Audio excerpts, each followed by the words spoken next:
जय हिंद फ्रेंड्स। हमारा आधुनिक भारत का जो वीडियो सीरीज है वो स्टार्ट हो रहा है आज से ही। अगर आप किसी भी ऐसे कम्पिटिटिव एग्जामिनेशंस का प्रिपरेशन कर रहे हैं जिसमें कि हिस्ट्री से क्वेश्चंस बनते हैं, तो ये वीडियो सीरीज़ आपके लिए काफ़ी मददगार होगा। मैं बीच बीच में ये वीडियो बना दिया करूँगा, और लेकिन हमारा जो ये वीडियो लेक्चर होगा कंप्लीट रूप से ऑडियो वाला होगा, मीन्स ऑडियोबल होगा। इसे आप सुनकर फ़ायदा उठा सकते हैं। आपका इसमें जो कहाँ कहाँ का क्वेश्चंस क्लियर हो सकता है, जैसे अगर आप बीपीएससी का प्रिपरेशन करते हो, या यूपीएससी का प्रिपरेशन करते हो, या एसएससी सीजीएल का प्रिपरेशन करते हो, या एसएससी के किसी भी ऐसे एग्जामिनेशंस का तैयारी करते हो जहाँ से कि हिस्ट्री से क्वेश्चंस बनते हैं। यहाँ तक कि अगर आप सचिवालय सबका प्रिपरेशन भी करते हैं और वहाँ पर हिस्ट्री से क्वेश्चंस बनते हैं, तो आपके लिए वीडियो लेक्चर काफ़ी हेल्पफुल होगा। अगर आप किसी भी चैप्टर के कॉन्सेप्ट को क्लियर कर लेते हैं तो फिर वहाँ से आने वाले जो भी क्वेश्चंस होंगे वो आपके लिए आसान हो जाएंगे। मीन्स आपके अंदर में थिंकिंग एबिलिटी होना चाहिए किसी भी क्वेश्चंस को करने के लिए। तो हमारा ये जो हिस्ट्री का जो ये ऑडियो वाला लेक्चर होगा ये बेस्ड होगा थिंकिंग स्किल्स पर ही। तो आइए स्टार्ट करते हैं आधुनिक भारत का हमारा ये सीरीज़।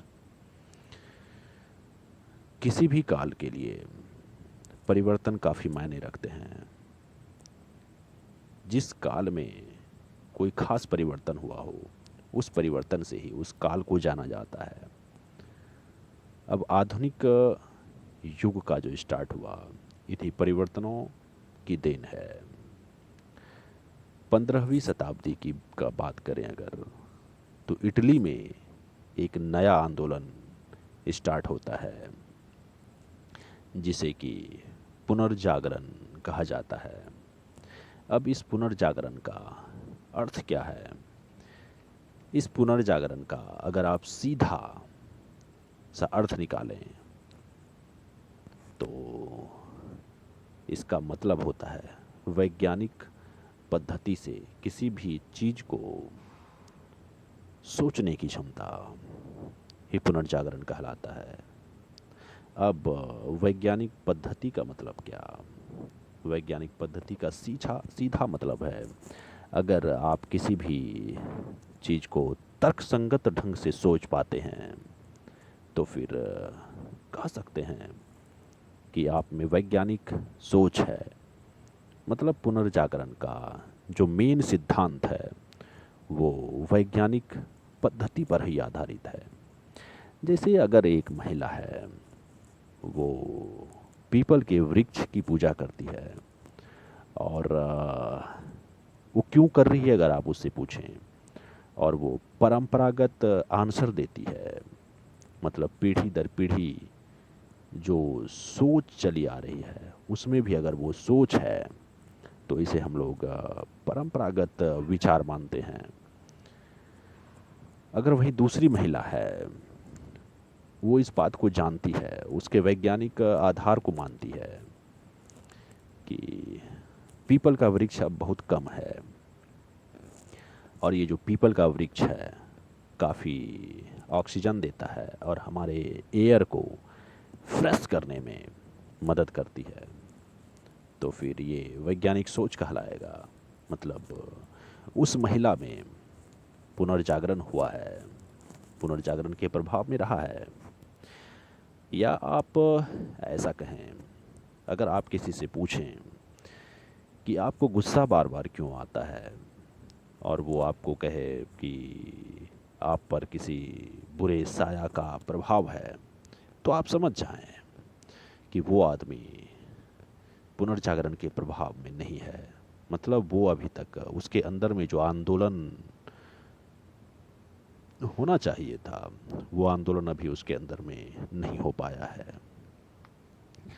अगर वहीं पर कोई आदमी आपसे कहे कि ये रज, सत्व और तम के इम्बैलेंस होने के कारण ही ऐसा होता है। देखिए, हर व्यक्ति का जो जीवन चलता है उसमें रजस, तमस और सत्व, इन तीनों का बहुत बड़ा योगदान होता है। अगर किसी में रजस ज़्यादा हो गया तो फिर वो भोग विलास में अपना जीवन व्यतीत कर देता है। अगर किसी में तमस ज़्यादा है तो फिर उसको गुस्सा बहुत ज़्यादा आएगा। वहीं सत्व अगर किसी में है, ज़्यादा हो गया है, तो फिर वो बहुत ज़्यादा ईमानदार होगा। तो इन तीनों का को जो बैलेंस करके चलता है उनका ही जीवन सही होता है, या वो कहें तो वो ऊंचे शिखर को प्राप्त करता है। तो इस तरह से आप सोच सकते हैं कि पुनर्जागरण का अर्थ क्या है। धार्मिक क्षेत्र में लोग अंधविश्वास पर आधारित आपत्तिजनक प्रयासों के खिलाफ आवाज जब उठाने लगे तो वो पुनर्जागरण का प्रभाव ही है। अब पुनर्जागरण हुआ तो यूरोपीय देशों में, मतलब इसका जन्म होता है यूरोपीय देश के इटली में, लेकिन ये अन्य देशों तक अपना पांव कैसे पसार लेता है ये भी हम लोग इस वीडियो लेक्चर में जानेंगे। अब हम प्राचीन काल से ही यूरोपीय लोग भारत के साथ में व्यापार करते थे, भारत आते थे और यहाँ के मसालों को, वस्त्रों को खरीद कर स्थलीय मार्ग से लेकर के अरब पहुँचते थे और अरब से होते हुए फिर वो यूरोप पहुँचते थे। इसमें उसे काफ़ी खर्चा हो जाता था, या यूँ कहें अगर अरब व्यापारी खरीद कर अपने अरब के बाज़ार में लाता था तो वहाँ से यूरोपीय व्यापारियों को वो माल खरीदना पड़ता था। इससे यूरोपीय व्यापारियों को जितना फ़ायदा होना चाहिए था उतना फ़ायदा नहीं होता था, इसलिए वो लोग चिंतित थे।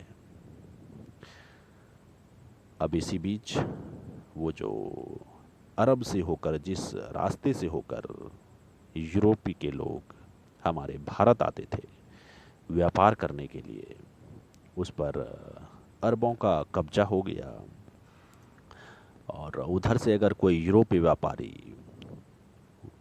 सामान लेकर जाता था तो उनके सामान को लूट लिया जाता था। इससे यूरोप के व्यापारी को काफ़ी नुकसान सहना पड़ता था। तो उन लोगों ने इसका ऑप्शन तलाशना शुरू किया। तब कोलंबस, जो कि स्पेन का निवासी था, भारत का खोज करने के लिए समुद्री मार्ग, मतलब समुद्री मार्ग से वो भारत पहुंचने के लिए, या यूँ कहें भारत के समुद्री मार्ग का खोज करने के लिए निकला। लेकिन वो भारत नहीं पहुंचकर अमेरिका पहुंच जाता है, और ये घटना है 1492 ईस्वी की, मीन्स 1492। तो इस तरह से कोलंबस ने किसकी खोज कर लिया, तो अमेरिका का खोज कर लिया। लेकिन ये जो घटना है 1492 की है, उसके जस्ट 6 साल बाद 1498 की बात करें तो वास्को डी गामा ने हमारे भारत को खोजा, मतलब भारत के समुद्री मार्ग को खोजा। अब इस तरह से यूरोप के लोग अन्य देशों में जाने लगे व्यापार करने के लिए। तो उनके अंदर जो नई सोच आई थी, जो नई विचारधारा आई थी, उस विचारधारा को लेकर वो दूसरे देश जाना स्टार्ट कर दिए। तो वो नई विचारधारा उस देश में भी फैल गई जिस देश में वो व्यापार करने के लिए गए थे।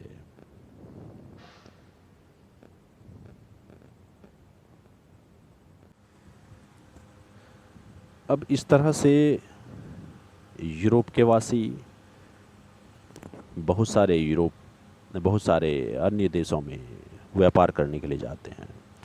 व्यापार के कारण इनके पास में काफ़ी पूंजी इकट्ठा हो जाता है। इस कारण से एक नई व्यवस्था का जन्म होता है जिसे पूंजीवाद कहते हैं। अब इनके पास में जितना पूंजी आते गया तो ये अपने पूंजी का इस्तेमाल व्यापार पर करते गए। ये अपने सुख के सामान नहीं खरीदे बल्कि इसका उपयोग इन्होंने व्यापार को बढ़ाने में किया और इस तरह से पूंजीवाद का उदय होता है। इस पूंजीवादी व्यवस्था या बोले पूंजीवाद के उदय के कारण दो वर्ग का उदय होता है, एक पूंजीपतियों का, दूसरा श्रमिकों का। अब पूंजीपति व्यापार के लिए तैयार होने वाले माल का मालिक होता था, वहीं उस वस्तु को तैयार करने वाले को श्रमिक कहते थे, क्योंकि वो पूंजीपतियों से काम के बदले वेतन प्राप्त करते थे। इस तरह से जब बहुत ही ज़्यादा पूंजीपति तैयार हो गए तो इस प्रकार से मशीनों का विकास हुआ और इस मशीनीकरण के कारण उत्पादकों में या बोलें तो उत्पाद में काफ़ी वृद्धि हुई। अब उत्पाद में वृद्धि के कारण जो व्यापारी लोग थे उन्हें नए नए बाज़ार की तलाश होने लगी, नए नए बाज़ार की आवश्यकता पड़ी। तो इस प्रकार जो पूंजीपति लोग थे वो नए नए बाज़ार तलाशने के लिए नए नए देशों की खोज करना आरंभ कर देते हैं। अब वो जिस भी देश में गए, जाने के बाद उन्होंने सोचा अगर यहाँ पर हम अपना नियंत्रण कर लेते हैं तो इससे हम लोगों को दो फ़ायदा होगा।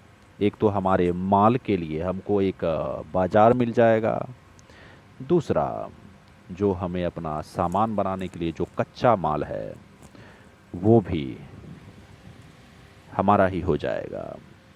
तो इन दो लाभों को प्राप्त करने के लिए इन्होंने यहाँ पर काबू कर लिया। इस तरह से बहुत सारे देशों पर काबू करना स्टार्ट कर दिए।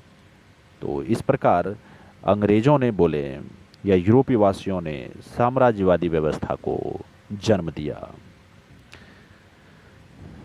अब वो जिस देश को अपने नियंत्रण में ले लेते थे उसे कॉलोनी कहते थे, या हिंदी अर्थ में इसे कहें तो उपनिवेश कहते थे।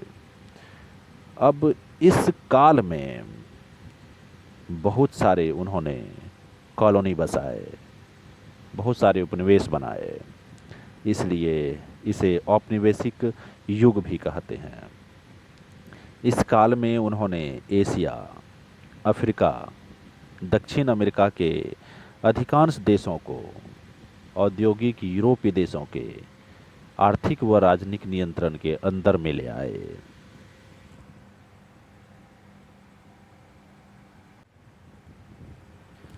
इस प्रकार वो बहुत सारे अपने उपनिवेश बना लिए। जिस प्रकार की वो 1492 में कोलंबस ने अमेरिका का खोज किया था तो उसे भी अपना कॉलोनी बना लिया और वहाँ के लोगों का शोषण करना प्रारंभ कर दिया। तो वहाँ के लोगों ने उनके खिलाफ आंदोलन प्रारंभ किया। अब इसी समय में फ्रांस में भी राज परिवार के विरोध में आंदोलन स्टार्ट हुए। तो इस तरह से इसका प्रभाव हमारे भारत देश पर भी पड़ता है। अमेरिकी और फ्रांसीसी क्रांति का प्रभाव हमारे भारत देश पर भी पड़ा, तो हमारे यहाँ पर भी आंदोलन होना स्टार्ट हो गया और धीरे धीरे करके हमारे भी देश में स्वतंत्रता आई। तो आगे फिर क्या हुआ इसको हम लोग आगे की वीडियो लेक्चर में सुनेंगे। तो आज के लिए बस इतना ही। मिलते हैं अगले वीडियो में। जय हिंद।